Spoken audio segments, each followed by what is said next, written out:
आपको ये free notes आप ले लेंगे। बाल विकास एवं शिक्षण शास्त्र, यानी हम इसमें चाइल्ड डेवलपमेंट कवर करेंगे इन सेशंस में, आज जो सेशन है, और पेडागोजी कैसे काम करती है उसको डिस्कस करेंगे। सबसे पहले ग्रोथ एंड डेवलपमेंट, इसको पढ़ना, ये पिछले 5वां साल है जब मैं मैराथन सेशन ले रही हूँ। 5 साल से मैराथन सेशन चलते हैं एग्जाम टाइम पे, तो ये जरूरी है कि ग्रोथ एंड डेवलपमेंट को हम पढ़ें, क्योंकि मैंने टॉपिक्स को डिजाइन भी वैसे ही किया है कि एकदम जिससे आप सिंपल टू कॉम्प्लेक्स जाएं, आप रिलेट कर पाए, वो बेस बन पाए। अगर आपको ग्रोथ एंड डेवलपमेंट नहीं पता, आप इंटेलिजेंस मत पढ़िए, उससे पहले ग्रोथ एंड डेवलपमेंट पढ़ लीजिए। उससे पहले आपको अगर कोई और टॉपिक पढ़ना है तो ग्रोथ एंड डेवलपमेंट इज कि आप समझ पा रहे हैं कि कहानी चल क्या रही है। जो एक बिल्कुल नया व्यक्ति है जिसने आज से पहले कोई पढ़ाई नहीं की, वो भी ये सेशंस देखे तो एकदम समझ में आएगा। ठीक, और दूसरी बात, बहुत ज्यादा स्कोरिंग है, कम से कम 5 नंबर सीडीपी के पार्ट में ग्रोथ एंड डेवलपमेंट से आते हैं, और इसी के आधार पर फिर आपका इंडिविजुअल डिफरेंसेस, चाइल्ड डेवलपमेंट, सारी चीजें बनी हुई हैं। तो स्टार्ट करें, आ गए हैं अब आप लोग, चलिए बहुत बढ़िया। अगर सेशन में कोई भी दिक्कत हो तो आप बता दीजिएगा, इंटरनेट की हमारे यहाँ थोड़ी सी समस्या चल रही है कुछ दिनों से। समझते हैं कहानी क्या रहेगी। ग्रोथ एंड डेवलपमेंट, इसको सिर्फ टीचिंग लर्निंग मटेरियल की तरह लीजिएगा। जो पीछे लिखा है ये सहायक सामग्री है, मुख्य बात वो है जो मैं समझाने की कोशिश करूंगी आपको। ये सिर्फ एक, ठीक है, आपके लिए देखने के लिए है ना। चलिए समझते हैं। बहुत बढ़िया, बहुत ही बढ़िया। बफरिंग नहीं यार, यहां से एकदम ओके हैं चीजें। चलिए लाइक शेयर करिए और उत्साह के साथ पढ़िए, है ना। चलिए स्टार्ट करते हैं। एग्जाम टाइम पे वैसे भी कंसंट्रेशन हाई होता है। देखिएगा, ग्रोथ एंड डेवलपमेंट, वृद्धि एवं विकास, ये पहला टॉपिक है किसी भी एग्जाम में जब आप पेडागोजी पढ़ने जाते हैं। तो विकास एक ऐसी प्रक्रिया है जो सतत चलती है। भाई ये हमें पता है कि कॉन्टिन्यूअस प्रोसेस है जो हमेशा चलती रहती है, या मैं इन शॉर्ट कहूं तो हम कहते हैं कि परिवर्तन जीवन का नियम है, यानी change is the only constant in this world. तो दुनिया में एक ही चीज कांस्टेंट है, जो कि है परिवर्तन, यानी परिवर्तन होता रहेगा, बाकी सब कुछ चेंज होना हो, लेकिन चेंज होना ये निश्चित है। जैसे आप 5 साल की उम्र में होते हैं वैसे आप 15 में नहीं होते, जैसे आप 15 में होते हैं वैसे आप 25 में नहीं होते, और जैसे आप 25 में होते हैं वैसे आप 35 में नहीं रहते। बदलाव आते हैं एक व्यक्ति में, जन्म से पहले से जो डेवलपमेंट की प्रक्रिया है आपके वूम्ब में, मदर के यानी कि गर्भ में शुरू हो जाती है। ठीक, और चेंजेस होते रहते हैं over the period of time. अगर डेवलपमेंट को एक शब्द में समझना हो तो क्या होगा, ये चेंज कहलाएगा। कॉन्सेप्ट को समझने पे ध्यान दीजिएगा, लिखने पे रटने पे बिल्कुल ध्यान मत दीजिएगा, पेपर में फंस जाओगे, है ना। उससे अच्छा है फिर आप नोट्स ही पढ़ लो, अलग से दे दिए हैं फ्री। कॉन्सेप्ट को समझने पे ध्यान दीजिएगा। ये जो कहानी है, ये कहानी बहुत इंपॉर्टेंट है, क्योंकि जब आपको घुमा के क्वेश्चन पूछे जाते हैं तो ये कहानियां समझ में आएंगी, आपको फिर याद आएंगी। यानी डेवलपमेंट एक शब्द में कहें तो क्या है, चेंज है, परिवर्तन है, जो आप में जन्म से लेकर के और मृत्यु तक होते रहते हैं। इसलिए इवन जन्म से भी पहले से, अगर हम कहें गर्भ से शुरू हो जाते हैं परिवर्तन। तो चेंज का नाम ही हम कहीं ना कहीं डेवलपमेंट कह सकते हैं, लेकिन ये रैंडम चेंजेस नहीं हो सकते। एक दिन आप सो करके उठे और आपकी आंख पे स्वेलिंग मिली और आपने कहा ये डेवलपमेंट है। नहीं, ये डेवलपमेंट नहीं है। एक तो डेवलपमेंट रैंडम नहीं होता, रैंडम चेंजेस को, अचानक से हुए परिवर्तनों को हम डेवलपमेंट नहीं कहते। ऑर्डरली चेंजेस को, सीक्वेंस में हुए चेंजेस को, क्रम में हुए चेंजेस को, प्रोग्रेसिव चेंजेस को, जिससे बेहतरी की तरफ हम जा रहे हो, वो डेवलपमेंट है ना। तो डेवलपमेंट क्या है, एक ऐसी प्रक्रिया जो सीक्वेंशियल होती है, एक क्रम में होती है। भाई पहले आप बच्चे होते हैं, फिर आप एक किशोरी या किशोर बनते हैं, यानी एडोलेसेंस में जाते हैं, फिर अडल्टहुड में जाते हैं। एक क्रम में चल रही है दुनिया में चीजें, जो डेवलपमेंट की प्रक्रिया है वो क्रम में चलती है और सीक्वेंस में चलती है, अगर इसी बात को हम दूसरे शब्दों में समझना चाहें।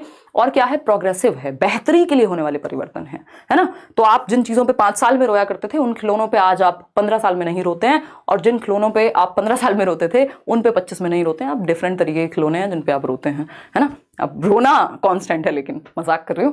तो ये क्या हुआ, डेवलपमेंट एक ऐसी प्रक्रिया जिसमें परिवर्तन होते रहते हैं और परिवर्तन होने भी चाहिए। तो ये चेंजेस कैसे हैं, इसमें 2-3 शब्द लिखेंगे। एक तो ये सीक्वेंशियल चेंजेस हैं, सीक्वेंस में होने वाले क्रमिक परिवर्तन है। अगर मैं कहूं ऑर्डरली चेंजेस हैं, अगेन एक ऑर्डर में, एक क्रम में होते हैं, एक पैटर्न फॉलो करते हैं। और क्या है, प्रोग्रेसिव हैं, प्रगतिशील हैं, है ना। प्रगतिशील हैं, प्रोग्रेसिव चेंजेस हैं, बेहतरी के लिए होने वाले परिवर्तन है। हम प्रोग्रेसिव एजुकेशन भी पढ़ते हैं ना, यानी बेहतरी के लिए, जिसमें हम आगे बढ़ रहे हो, है ना, पीछे ना जा रहे हो। इसका मतलब क्या हुआ, बहुत बढ़िया जहीर खान, मैं आज कोशिश करूंगी कि आप लोगों की सुपर चैट भी कम से कम लूं, क्योंकि टॉपिक पे अगर हम फोकस्ड रहेंगे तो ज्यादा अच्छा रहेगा। ठीक है जी, हिंदी इंग्लिश भी अपने आप बेहतर हो जाएगी अगर आपकी पेडागोजी बेहतर है, क्योंकि कुछ टॉपिक्स कॉमन है। ठीक, बस आप आइए क्लास में, अटेंडेंस के नाम पे आप लाइक शेयर करिए और पढ़िए बस। आज बाकी सारी चीजें साइड कर दीजिए, क्योंकि उससे आप ही का नुकसान है। जब आप बाद में रिवीजन के तौर पे देखेंगे तो आपको एक्स्ट्रा चीजें मिलेंगी फिर। तो सीक्वेंशियल है, ऑर्डरली है, प्रोग्रेसिव है, प्रगतिशील है। तो विकास एक प्रक्रिया कैसी हुई, एक तो सतत हुई, जो कब जीवन पर्यंत चलेगी। इसमें भी कुछ लोग हैं जो कहते हैं नहीं डिसकंटिन्यूअस है, और कुछ लोग हैं जो कॉन्टिन्यूअस कहते हैं, क्योंकि ये जो बाल विकास है ये एक सब्जेक्टिव विषय है, ये मैथ्स नहीं है, 2+2 हमेशा 4 नहीं होता है यहाँ, उसको भी समझेंगे अभी यहीं पर, ठीक। तथा जिसमें गुणात्मक परिवर्तन एवं परिमाणात्मक परिवर्तन, यानी कैसे चेंजेस जो क्वालिटी में भी हो और क्वांटिटी में भी हो। आप साइज में भी बढ़ जाते हैं जब से आप पैदा होते हैं, आज देख लीजिए अपनी समझ में, साइज में, शेप में, हर तरह से आप विकसित हुए हैं। अगर नहीं हुए तो इसका मतलब डेवलपमेंट में कहीं ना कहीं कोई बाधा आई है, कोई हजार्ड आया है, ठीक है ना, कोई खतरा हुआ है। तो हम ये कहेंगे कि एक तो ये सतत चलने वाली प्रक्रिया है, हमेशा चलती है, निरंतर चलती है, और इसका एक हिस्सा है ग्रोथ, इस पे बाद में आएंगे, ठीक। तो हमेशा चलने वाली प्रक्रिया है, वूम्ब टू टूम्ब जाता है डेवलपमेंट जो है आपका, कहां से, वूम्ब टू टूम्ब। डेवलपमेंट यानी विकास क्या है, गर्भ से कब्र तक जाएगा, ठीक है। यहाँ पे धर्म और जाति नहीं लाएंगे कि हम तो किसी और धर्म से हैं, हम तो कब्र में नहीं जाएंगे, हम तो जाएंगे शमशान घाट, है ना, वो वाली बात नहीं है। बात यह है कि मृत्यु तक चलेगा, ठीक। वूम्ब टू टूम्ब याद रहने में अच्छा लगता है। वूम्ब यानी मां के गर्भ से, जब से आपका कॉन्सेप्शन पीरियड जिसको हम कहते हैं, गर्भाधान के समय से ही विकास की प्रक्रिया शुरू हो जाती है। आपका ब्रेन डेवलप होगा, आप डेवलप होंगे, दिल की धड़कन डेवलप होगी, है ना, और 70 तरह के कार्यक्रम शुरू हो जाते हैं। आप पेट के अंदर से क्या क्या बोलते हैं उसको, कुछ तो बोलते ही होंगे, पुश कर रहे हैं, बेबी बम्प बोलते हैं, जो भी है। तो ये क्या हुआ, डेवलपमेंट की प्रक्रिया है, ठीक। वूम्ब टू टूम्ब चल रही है, रुकेगी नहीं कभी भी, गर्भ से कब्र तक चलेगी। कॉन्सेप्शन टू डेथ भी लिख सकते हैं इसको दूसरी भाषा में। कॉन्सेप्शन यानी गर्भ से मृत्यु तक, कॉन्सेप्शन टू डेथ। देखिएगा शब्द बदलेंगे क्योंकि शब्दों का खेल है, सीडीपी में, पेडागोजी में शब्दों का खेल है, तो शब्द बदलेंगे। इसको आप कॉन्सेप्शन पीरियड कह लीजिए, आप इसको गर्भाधान का समय कह लीजिए, आप इसको वूम्ब कह लीजिए, ठीक। लेकिन डेवलपमेंट चलेगा सतत रूप से, ठीक। अगर हम डेवलपमेंट की बात करें तो डेवलपमेंट में 2 तरह के चेंजेस होते हैं। एक होता है क्वांटिटी में चेंज, यानी आपकी हाइट, आपका वेट, आपका साइज, ये सब बढ़ गए। आप इतने से थे, मम्मी बोलती होंगी इतने से थे, और अभी इतने बड़े हो गए हैं, अब तो आपसे बड़ा कोई है नहीं, ठीक है। तो ये क्या हुआ, आपके साइज शेप में परिवर्तन है, स्ट्रक्चर में परिवर्तन है। इसके साथ साथ आपके अंदर फंक्शनल चेंजेस भी आते हैं, क्वालिटेटिव चेंजेस भी आते हैं, जिनको हम गुणात्मक परिवर्तन कह रहे हैं, कि आपकी समझ भी बेहतर होती है। जिन जोक्स पर आप 4 साल पहले हंसते थे, जिन रील्स को देख करके आज आप हंसते हैं, हो सकता है 2 साल बाद आप कहेंगे यार मैं कितना बेवकूफ था। क्या हुआ, बेहतर हुए हैं आप, डेवलपमेंट हुआ है, प्रोग्रेसिव चेंजेस आए हैं, ठीक है। तो हम ये कहेंगे कि गुणात्मक परिवर्तन, आपकी समझ, आपकी सोशल अंडरस्टैंडिंग, क्योंकि विकास के कई पक्ष हैं, तो आप शारीरिक रूप से भी बढ़ते हैं, सामाजिक रूप से भी बेहतर होते हैं, इमोशनली भी बेहतर होते हैं, हर एक पक्ष में, संज्ञानात्मक, आपके बौद्धिक पक्ष में भी आप बेहतर होते हैं।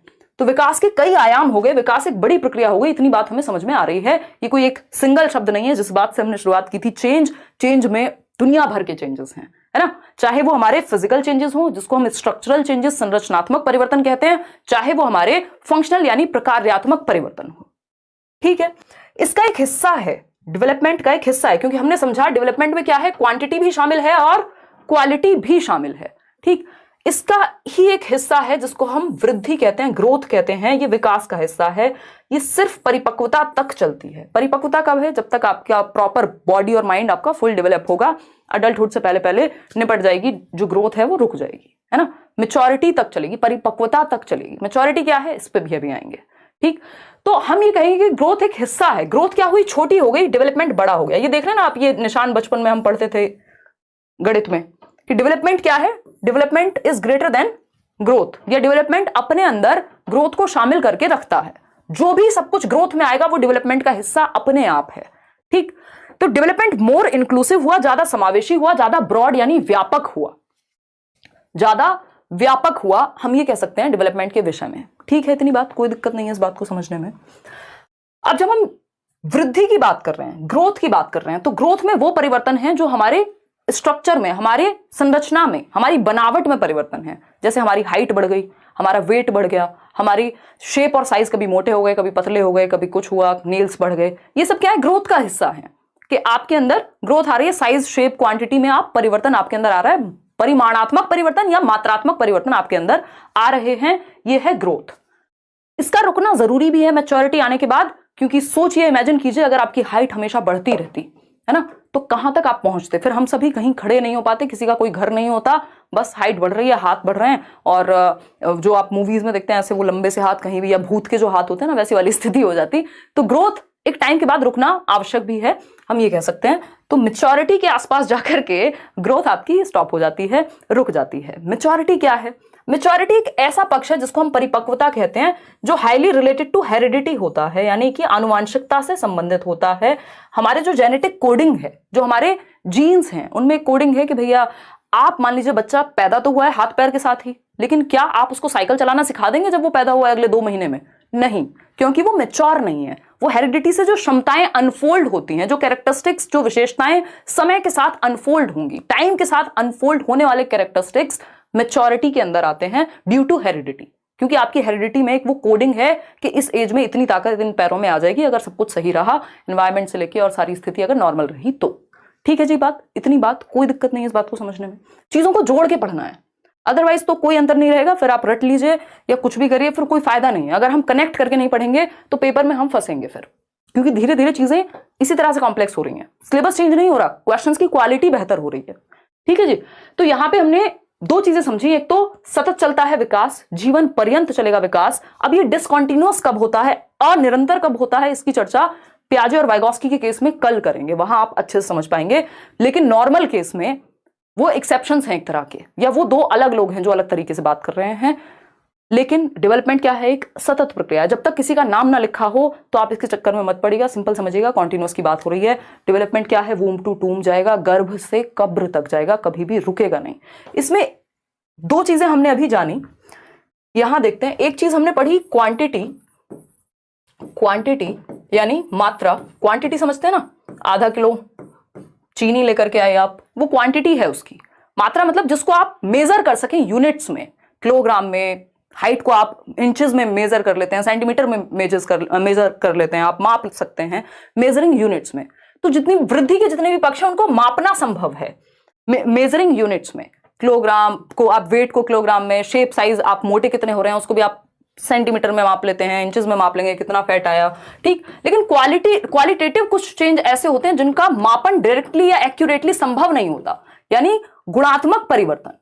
भाई आप कितने इमोशनली मैच्योर व्यक्ति बने हैं पिछले कुछ सालों में, इसका असेसमेंट किया जा सकता है, इसका आकलन कर सकते हो, इसका अंदाजा लगा सकते हो। इसको ऐसे थोड़ी कह सकते हो कि अब मेरी समझ 250 ग्राम बढ़ गई है पिछले 2 साल से, है ना मम्मी, अब तो मैं बड़ा हो गया हूं तो मेरी समझ 250 ग्राम बढ़ गई। समझ को मापने का ऐसा कोई तरीका नहीं है।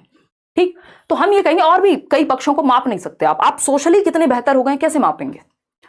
तो हम ये कहेंगे कि गुणात्मक और मात्रात्मक दोनों ही तरह के परिवर्तन किस में आएंगे? विकास में आएंगे।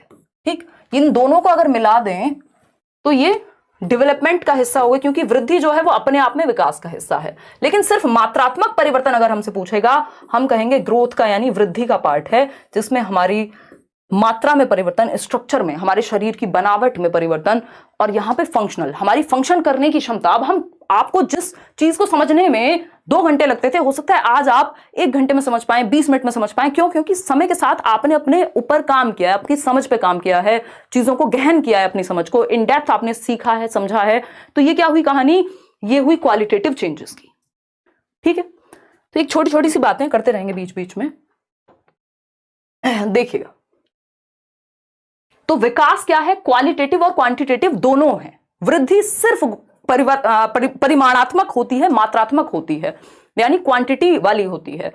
अगर दोनों ऑप्शन, मान लीजिए अगर डेवलपमेंट की बात करें, आपको फंसाने के लिए क्या होगा, डेवलपमेंट के केस में लिखा होगा, एक तो आंसर आता है कि डेवलपमेंट क्या है, आप कहेंगे क्वालिटेटिव है। लेकिन अगर आपके पास दोनों ही ऑप्शन हो कि क्वांटिटेटिव भी है और क्वालिटेटिव भी है, तो आप क्या कहेंगे? बोथ, है ना, ये दोनों है। लेकिन अगर सिर्फ एक ऑप्शन है तो आप कहेंगे भाई ये तो होता है गुणात्मक डेवलपमेंट। वहीं वृद्धि की जब भी बात आएगी तो ये सिर्फ और सिर्फ क्वांटिटेटिव होगी, मात्रात्मक होगी, स्ट्रक्चरल होगी, परिमाणात्मक होगी, जिसका परिमाण, जिसका मापन संभव होगा किसी भी एक मेजरिंग यूनिट से। जिस चीज को आप माप नहीं सकते वो वृद्धि थोड़ी हुई। और वृद्धि क्या शारीरिक पक्षों से ही जुड़ी हुई होती है, शरीर के परिवर्तनों से। चलिए समझते हैं इसको। अगर आपको लिख करके समझना है तो क्वालिटेटिव यानी गुणात्मक परिवर्तन क्या है? वे ऑफ डूइंग समथिंग, आपकी कार्यशैली बेहतर हो गई है, आपका काम करने का तरीका बेहतर हो गया है। ये क्या है बताइए, ये क्या हुआ? हाँ, बातें कम कीजिए, आज आप फोकस कीजिए। तो ये जो गुणात्मक परिवर्तन है, आपका कार्यशैली में परिवर्तन आ गया, आपकी राइटिंग बेहतर हो गई समय के साथ, आपने कोशिश की, थोड़ा सा उस पर प्रैक्टिस की, एफर्ट किया, फिर आपकी उंगलियां भी थोड़ी मैच्योर हुई होंगी। जब आप छोटे होंगे, पेन पकड़ा होगा पहली बार तो उतने अच्छे से नहीं लिखा होगा, तो ये क्या हुआ, कार्यशैली में, वे ऑफ डूइंग समथिंग। अब ये फिजिकली भी हो सकता है, मेंटली भी हो सकता है। कार्य क्षमता, ability to do something, emotional understanding, ये सब आपके अंदर बेहतर हो रही है, यानी क्वालिटेटिव चेंजेस की बात हो रही है, डेवलपमेंट की बात हो रही है। क्वांटिटेटिव यानी परिमाणात्मक, आपकी height, weight, shape, size body का, ये सब बढ़ना क्या है, परिमाणात्मक है, कि वैसे तो आप खजूर बन गए हैं और समझ आपकी कोई विकसित नहीं हुई, तो ये सिर्फ वृद्धि हुई है आप में, विकास की प्रक्रिया उतने अच्छे से काम नहीं कर पाई, है ना। वो बोला जाता है ना कि खजूर का पेड़ इतना बड़ा होता है तो वो दूसरों को छाया भी नहीं देता और कोई फायदा नहीं हुआ फिर। तो अगर हम बात करें तो डेवलपमेंटल चेंजेस आर प्रोग्रेसिव, ये बात हम कर चुके हैं। पीओएस से याद रखिएगा, इसमें मैं आपको बहुत सारे शॉर्ट निमोनिक्स बताऊंगी, जो टेक्निक होती है याद करने की, इसमें कोई रट्टेबाजी नहीं है, ये निमोनिक एक टेक्निक है जिससे आप चीजें याद रख सकते हैं, ये हम बहुत पहले से यूज करते हैं। पीओएस बोले तो डेवलपमेंटल चेंजेस प्रोग्रेसिव हैं और क्या है, ऑर्डरली हैं, सिक्वेंशियल हैं, ठीक है। ये हम 3 बातें याद रखेंगे। रैंडम चेंजेस को डेवलपमेंट में नहीं रखते, रात को बुखार हो गया था, सुबह उठे थे, आंखों पे स्वेलिंग आ गई थी, ये हो गया था, नहीं, रैंडम है, ये परिवर्तन खत्म हो जाएगा, चला जाएगा, ठीक। तो सतत का अर्थ होता है कि लगातार चलता है, और पीछे की अवस्था पर पुनः ध्यान नहीं देना शायद उतना सही नहीं होगा, इसको ऐसे समझ सकते हैं कि रिवर्सिबल नहीं होता डेवलपमेंट, लेकिन मॉडिफिएबल होता है। ध्यान रखिएगा, ये क्वेश्चंस आपको, ये इतना सब कुछ हम क्यों पढ़ रहे हैं, क्योंकि जब 4 ऑप्शंस होंगे ना और उनके भी 4 ऑप्शंस होंगे, तो एक एक चीज पे आपको क्लैरिटी होनी चाहिए। तो डेवलपमेंट क्या है, कॉन्टिन्यूअस है, यानी ऐसा नहीं हो सकता आज आप 5 साल के हैं, कल आप 3 साल के बन जाएंगे, अब से 3 साल बाद आप उल्टा 3 साल के हो गए, मतलब उम्र आपकी कम हो रही है। रिवर्सिबल नहीं है, इसकी ऐसे नहीं कर सकते हम कि इसको वापस से वहीं पहुंचा दें जहां से शुरू हुआ था, रिवर्सिबल नहीं है। जैसे वो ऑटो देखा होगा आपने, है ना, ऑटो में रिवर्स गियर नहीं होता, वो धक्का मार के पीछे करना पड़ता है उनको ज्यादातर केस में, जितना मैंने देखा है। तो रिवर्स गियर नहीं है डेवलपमेंट में, धक्का मार के पीछे करना चाहते हैं तो देख लीजिए। तो डेवलपमेंट क्या है, नॉट रिवर्सिबल बट मॉडिफिएबल। दोनों वर्ड्स को ध्यान से समझिएगा, बहुत काम की चीज है। रिवर्सिबल नहीं होता, इसको आप वापस से किसी स्टेज पे नहीं पहुंचा सकते, बट मॉडिफाई तो कर सकते हैं, परिवर्तन तो कर सकते हैं, चेंज तो कर सकते हैं। तो मॉडिफिएबल तो ये है, मॉडिफिएबल तो है, लेकिन रिवर्सिबल नहीं है। रिवर्सिबल का मतलब है बिल्कुल आपने जादू की छड़ी घुमाई, वो जो शकलक बुम बुम वाली, और जो चाहे कर दिया, या डोरेमोन के गैजेट्स आपको मिल गए। लेकिन मॉडिफिएबल में आप मॉडिफाई कर सकते हैं। आप मान लीजिए कुछ मुद्दों पे बहुत ही इंसेंसिटिव थे, कल तक जेंडर बायस एक व्यक्ति थे, जेंडर स्टीरियोटिपिकल एक व्यक्ति थे, बट समय के साथ आपने अपनी समझ को बेहतर किया, आपने मॉडिफाई किया खुद को, है ना, मॉडिफिकेशन आ गया आप में। रिवर्स तो आप नहीं कर पाएंगे अगर आपने किसी के साथ कुछ कर दिया होगा उस चक्कर में, उस समझ के आधार पर, तो क्या होगा, मॉडिफिकेशन संभव है, मॉडिफिकेशन संभव है डेवलपमेंट में, चेंज संभव है, बट रिवर्सिबिलिटी संभव नहीं है। ये आप तब और अच्छे समझेंगे जब आप स्टेजेस को पढ़ेंगे, है ना। आज आप एक अडल्ट हैं, कल बच्चे नहीं बन सकते, हरकतें आप बच्चे जैसी करने लग जाएं बात अलग है, बट आपकी एज रिवर्सिबल नहीं हो सकती, वो जितना भी परिवर्तन हो गया है वो रिवर्सिबल नहीं हो सकता।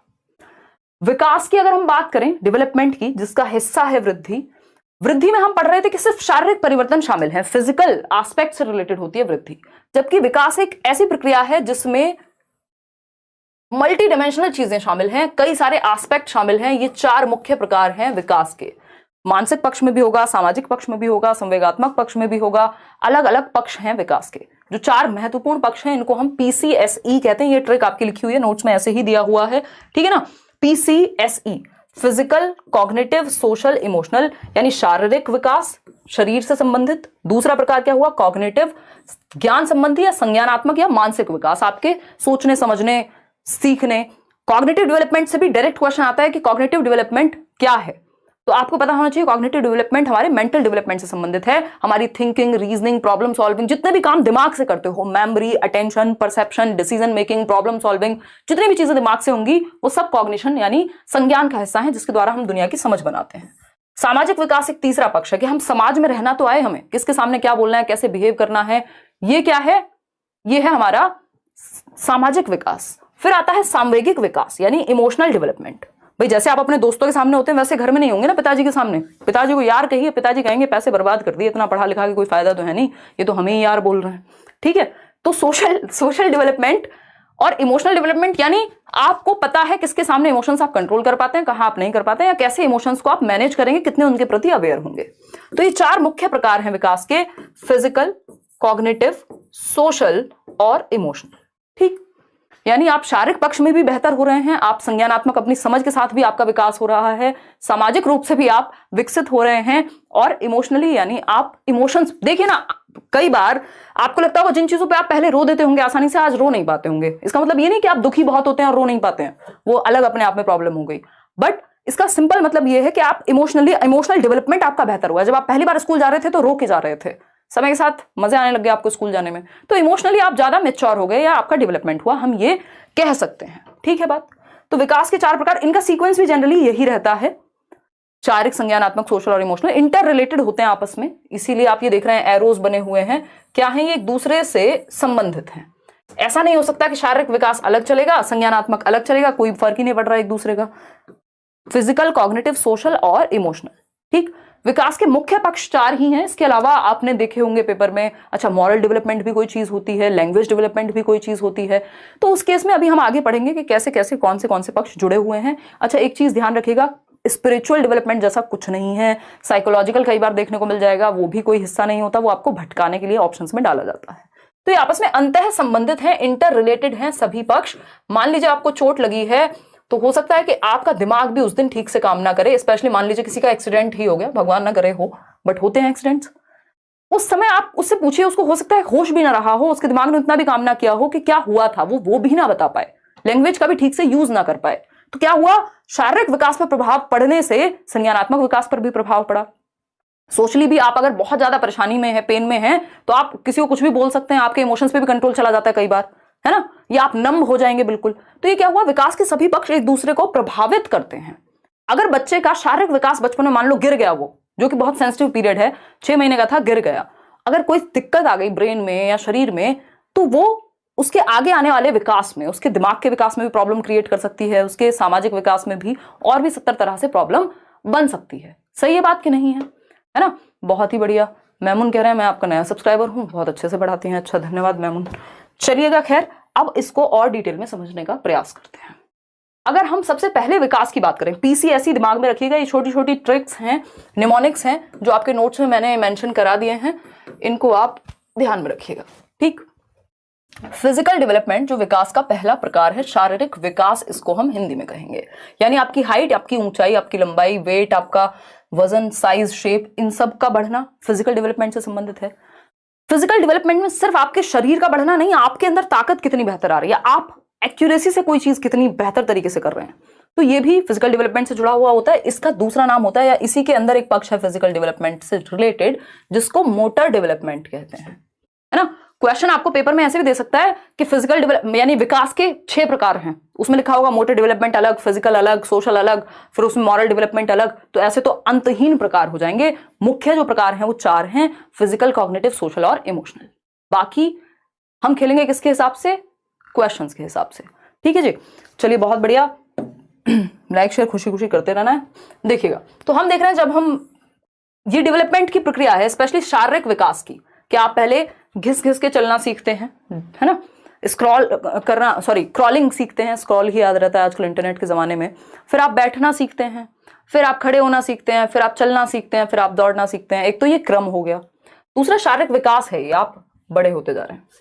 मोटर डेवलपमेंट इसी संबंधित है। मोटर डेवलपमेंट क्या है, हमने देख लिया, फिजिकल का मतलब है हमारी हाइट, वेट, साइज, शेप बढ़ रहा है। मोटर डेवलपमेंट मतलब गत्यात्मक विकास, इसको हिंदी में गत्यात्मक विकास कहते हैं। मोटर मतलब गति, वो मोटर नहीं होती घर में पानी की मोटर होगी, वो भी क्या करती है, गति करती है ना एक तरह से। तो गत्यात्मक विकास, गति का विकास आपके अंदर, यानी सिर्फ हाइट, वेट, साइज, शेप बढ़ गया, वो उतने से नहीं चलेगा। आपके अंदर वो स्पीड आई कि नहीं आई, एक्यूरेसी आई कि नहीं आई, प्रिसीजन है कि नहीं है, सटीकता से कोई काम कर पा रहे हैं या नहीं है। पहले आप कै भी लिखते थे तो पता नहीं कैसा कै लिखते होंगे, या ए भी लिखते होंगे तो कैसा ए बना पाते होंगे, लेकिन धीरे धीरे समय के साथ सटीकता आई, प्रिसीजन आया, एक्यूरेसी आई।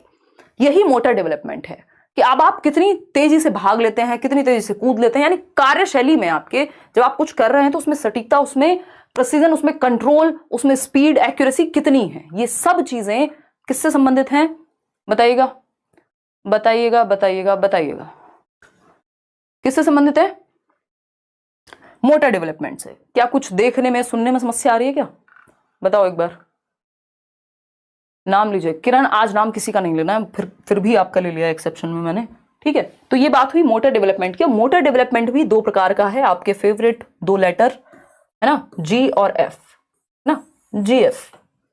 नींद तो खुली गई होगी 2-4 लोगों की, फिर एक बार बात कर लिया करो बस क्लास में, बाकी हम खुश रहते हैं। ठीक, जीएफ बोले तो ग्रॉस मोटर स्किल्स और फाइन मोटर स्किल्स। ठीक, तो मोटर डेवलपमेंट 2 प्रकार का होगा, गत्यात्मक विकास जीएफ यानी ग्रॉस मोटर स्किल्स और फाइन मोटर स्किल्स। और ये ऐसे ही काम करेगा, इसको एफजी मत कर लेना कि हमारा मन नहीं करता, हमें जीएफ नहीं पसंद, हम तो एफजी लिखेंगे। जी फॉर ग्रॉस मोटर और एफ फॉर फाइन मोटर। इसका तरीका भी ऐसे ही है, ये सीक्वेंस भी ऐसे ही चलता है, पहले ग्रॉस मोटर डेवलपमेंट होता है, बाद में फाइन मोटर डेवलपमेंट होगा। यानी पहले स्थूल गतिक कौशल आपके अंदर विकसित होंगे, फिर जाकर के फाइन मोटर स्किल्स आपके अंदर डेवलप होते हैं। ठीक है, ये क्या कहानी है इस चीज की, समझते हैं। फटाफट से समझेंगे आराम से, फटाफट से नहीं समझेंगे। जो लोग रात को जगते हैं वही ये सेशन देख पाएंगे, क्योंकि हम थोड़े से लेट रहते हैं।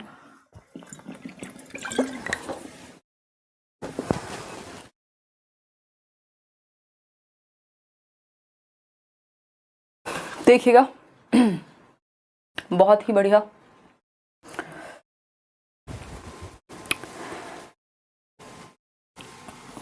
ग्रॉस टू फाइन यानी मोटर जो डेवलपमेंट है उसका भी एक सीक्वेंस है। अगर हम देखें उसका भी एक पैटर्न है। वो पैटर्न क्या है, आ रहे हैं इसी पे आ रहे हैं, डोंट वरी, बाद में देख रहे हो तो आगे बढ़ा के देख लेना भाई। ठीक, चलिए समझते हैं, समझने का प्रयास करते हैं, क्योंकि प्रयास करना अच्छी बात होती है। ठीक है, नहीं है, आवाज तो आ रही है ना।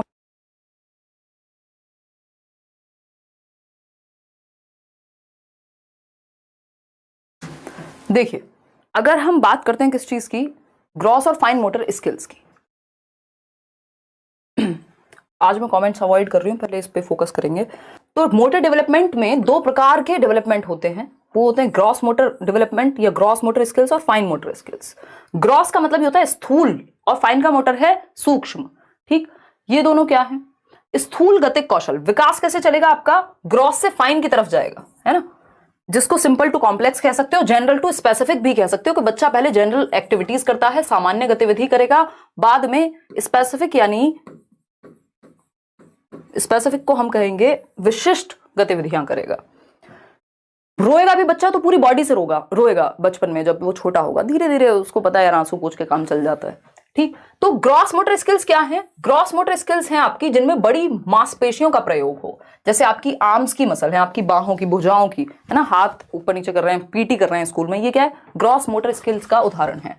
ठीक है, आप वॉक कर रहे हैं, मॉर्निंग वॉक ऐसे ऐसे करके। ठीक, लेग्स की मसल्स, आर्म्स और लेग्स की, यानी जो आपके शरीर की बड़ी मसल्स हैं, बड़ी मांसपेशियां हैं, उनका प्रयोग कहां होगा, उनका प्रयोग होगा ग्रॉस मोटर स्किल्स में आएगा, यानी बड़ी मांसपेशियां। स्थूल का मतलब ये भारी, बड़ा। ठीक है जी। फाइन क्या है, फाइन मतलब सूक्ष्म गतिक कौशल, छोटे छोटे। फाइन मोटर स्किल्स, छोटी मसल्स का कोऑर्डिनेशन, छोटी छोटी मसल्स, मांसपेशियों का कोऑर्डिनेशन। छोटी मसल्स कहां पाई जाएंगी, आंखों में पाई जाएंगी, हाथों की उंगलियों में पाई जाएंगी। ठीक है ना, तो आंखों की मांसपेशियों या हाथ की मसल्स, जैसे कि आपका लिखना, आंखों की मांसपेशियों से क्या करेंगे आप, आंखों का कोऑर्डिनेशन बना करके लिख रहे हैं कुछ, हाथों की मसल्स का कोऑर्डिनेशन बना करके लिख रहे हैं कुछ, काजल लगा रहे हैं मान लीजिए।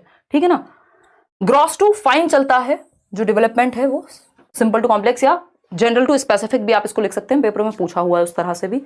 यहां पे अगर आप देखेंगे ग्रॉस मोटर में आपका जो उदाहरण है वो आ जाएगा दौड़ना, भागना। फाइन मोटर में लिखना, ड्राइंग करना, पेंटिंग करना, ये सब आ जाएगा। ये आप यहाँ चित्र में देख सकते हैं। वैसे हमने कोशिश की आज के सेशन को बिल्कुल ब्लैक एंड व्हाइट रखें। ठीक है जी, बहुत ही बढ़िया, बहुत ही बढ़िया। कोई कह रहा है गेंद फेंकना किस में आएगा, डिपेंड करता है कि हम फोकस किस चीज पे कर रहे हैं। अगर सिर्फ फिंगर्स का यूज करके जो उसका स्विंग है वो फाइन में आ सकता है, जनरली ग्रॉस में आएगा। अगर आप उसको एक उत्तर की तरफ जाएंगे तो जनरल जो उसका आंसर होगा वो आएगा ग्रॉस में। लेकिन जब आप स्विंग कर रहे हैं तो वहां आप फिंगर्स की मसल्स का यूज कर रहे हैं तो उसमें वो फाइन में चला जाएगा। तो डिपेंड करता है कि डायरेक्ट क्वेश्चन क्या है। डायरेक्ट अगर सिर्फ सिंपल इतना ही पूछा गेंद फेंकना तो आप ग्रॉस में डाल सकते हैं उसको। देखिएगा, अगर हम बात करते हैं ग्रॉस मोटर स्किल्स की, सूक्ष्म गतिक कौशल की या स्थूल गतिक कौशल यानी ग्रॉस मोटर स्किल्स, आप देख रहे हैं व्यक्ति, ये भैया जी दौड़ के जा रहे हैं कहीं, है ना, एकदम पेट वेट इन्होंने अंदर कर लिया, इतनी दौड़ लगाई है। तो दौड़ने में कौन सी मसल्स का ज्यादा प्रयोग होता है, आपकी टांगों की मसल्स और आपकी बाहों की मसल्स, यानी आर्म्स और लेग्स की मसल्स, जो बड़ी मसल्स हैं, है ना। आप देखेंगे लेंथ में आपकी लेग्स थाई मसल ही होती है ना सबसे बड़ी, तो लेग्स और आर्म्स की जो मसल्स हैं, जो बड़ी मांसपेशियां हैं, उनका प्रयोग, उनका कोऑर्डिनेशन, उनका समन्वयन ग्रॉस मोटर स्किल्स के अंदर आता है। घुटनों के बल चलना, यानी आप जब बचपन में क्रॉल करना सीखते हैं, घिसट घिसट के चल रहे हैं, ठीक, तो ये क्रॉलिंग में क्या हो रहा है, आपकी आर्म्स और आपके लेग्स में यहाँ पे नहीं दिखा पाऊंगी, उछलना पड़ेगा, ठीक, तो वो यूज हो रही हैं। खड़े होकर चलना, अगेन आप जब वॉक कर पा रहे हैं, मैं यहाँ लिख भी देती हूँ इनको, वॉकिंग, क्रॉलिंग कह सकते हैं यहाँ पे, घिसट के चलने को, दौड़ना और कूदना यानी रनिंग और जंपिंग। भाई जब आप दौड़ लगाते हैं, जंप कर रहे हैं, तब भी तो आप अपनी बड़ी मांसपेशियों का ही प्रयोग कर रहे हैं, जंपिंग यहाँ लिखा हुआ है।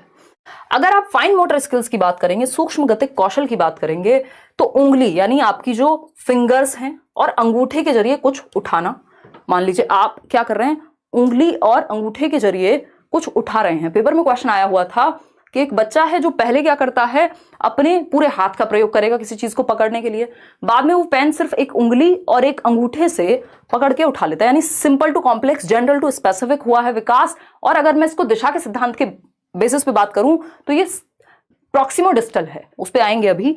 तो ये क्या हुआ, आपका ग्रॉस टू फाइन जाता है, ये बात हमें पता है। पहले ग्रॉस मोटर स्किल्स डेवलप होती हैं। फाइन मोटर स्किल्स के लिए आपने देखा होगा, बच्चों के लिए आजकल क्ले मिट्टी आती है, क्ले का प्रयोग किया जाता है। वो बच्चे शेप बना रहे हैं, उससे कोई घर बना रहा है, कोई टब बनाएगा छोटा सा, इतना सा दिखने वाला, क्ले का प्रयोग करके क्या होता है, हमारी फाइन मोटर स्किल्स डेवलप होती हैं। या डिफरेंट तरीके हैं फाइन मोटर स्किल्स को डेवलप कराने के। ग्रॉस मोटर में तो आप दौड़ना भागना बेसिक एक्टिविटीज करते हैं, तो उंगली और अंगूठे के जरिए कुछ उठाना किसका एग्जाम्पल हुआ, फाइन मोटर स्किल्स का।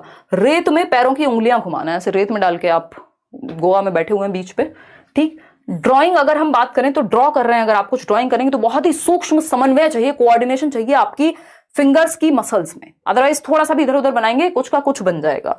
पेंट कर रहे हैं आप, पेंटिंग बना रहे हैं किसी की, है ना, मोनालिसा मत बनाइएगा। फिर आएंगे राइटिंग पे, क्योंकि वो कोई और बना चुका होगा। राइटिंग यानी जब आप लिखते हैं तभी आप देखते हैं बच्चा चलना फिरना पहले शुरू कर देता है और बाद में वो पेन पकड़ना या लिखना सीखता है, ड्राइंग करना सीखता है। क्यों? क्योंकि ग्रॉस टू फाइन जाता है, स्थूल गतिक से सूक्ष्म गतिक कौशल की तरफ जाएगा विकास। काजल लगाना, ये आप सभी का बहुत ही फेवरेट उदाहरण है, और आप सभी का किस लिए कह रही हूँ, क्योंकि हमारे जो 60% लर्नर्स हैं वो फीमेल्स हैं, ठीक। तो ये जो काजल लगाना है, आई लाइनर लगाना है, ये क्या है, फाइन मोटर स्किल्स है। जिन लोगों को शौक होगा, मैं तो खुद से नहीं लगा पाऊंगी, एक आध बार जीवन में शायद लगाया होगा शादी वादी में जाने पे, वो भी आसपास के जो पीयर प्रेशर में, है ना, सिस्टर हैं, फ्रेंड्स हैं, तो वो उन्हीं का काम होता है। और वो बहुत ही, मुझे इतनी डांट पड़ी है कि मैंने ये एग्जाम्पल में डाल दिया है, स्पेशली दीदी से। अब वो क्या होता है, मुझे बिल्कुल रत्ती भर की आदत नहीं है, तो वो कहीं आंखें मत झपका लियो बस, और बहुत ही पूरे ध्यान से चल रहा है, हल्का सा भी इधर उधर हुआ तो आप कुछ और बन जाएंगे, है ना। तो काजल लगाना या आईलाइनर लगाना क्या, किसका उदाहरण है, या सिलाई करना, बुनाई करना, कढ़ाई करना, ये किसका उदाहरण है, फाइन मोटर स्किल्स का उदाहरण है, ठीक। अब ये तो आपको याद रहेगा, ये एटलीस्ट क्लियर है। देखिएगा, तो ये एक बेसिक